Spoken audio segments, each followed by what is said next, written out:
Shalom, selamat pagi kekasih-kekasih Tuhan. Berjumpa kembali dengan saya di program Morning Devotion.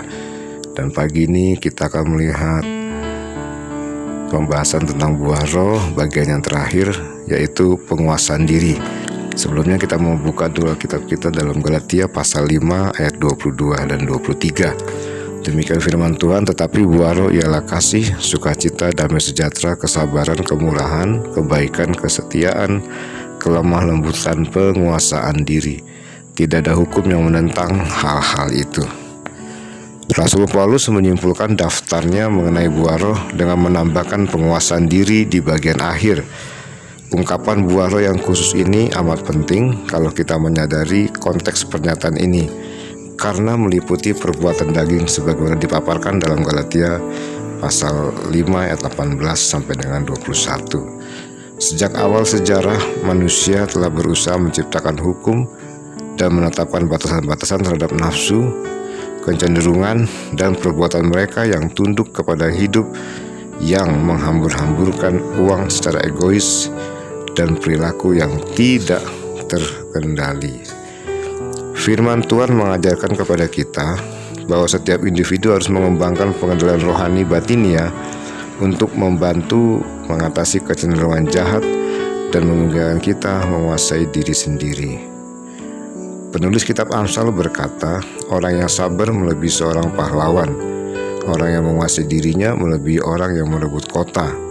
Amsal 16 ayat 32. Tragedi yang dialami oleh seseorang yang tidak memiliki pengendalian diri digambarkan oleh Salomo yang bijaksana demikian. Orang yang tidak dapat mengendalikan diri adalah seperti kota yang roboh temboknya. Amsal 25 ayat 28. Kebanyakan kita menghadapi kesulitan yang jauh lebih besar dalam hal mengendalikan diri sendiri dibandingkan dalam hal lainnya. Allah menghendaki kita hidup dengan pengendalian diri. Roh Kudus datang untuk memberikan kekuatan jiwa yang dibutuhkan supaya seseorang dapat mengendalikan dirinya sendiri.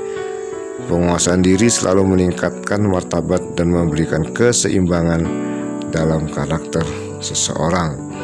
Pengendalian diri adalah suatu bagian pusaka rohani kita. Roh Kudus sangat berasat untuk membantu kita menjalani hidup Kristen yang berkemenangan. Tidak ada kekuatan luar yang dapat memaksa kita untuk mempraktikkan pengendalian diri. Ini adalah cara hidup yang harus kita pilih bagi diri kita sendiri, dan kita harus bergantung pada pertolongan Roh Kudus. Jika kita ingin memiliki buah roh ini dan dapat mengendalikan panca indera, kecenderungan, nafsu kita, setiap aspek hidup kita, ada respon-respon penting tertentu yang perlu kita tunjukkan terhadap roh yang tinggal di dalam diri kita. Allah ingin kita terbebas dari cengkraman kuasa, kekuatan, kebiasaan, perilaku, dan nafsu yang merusak.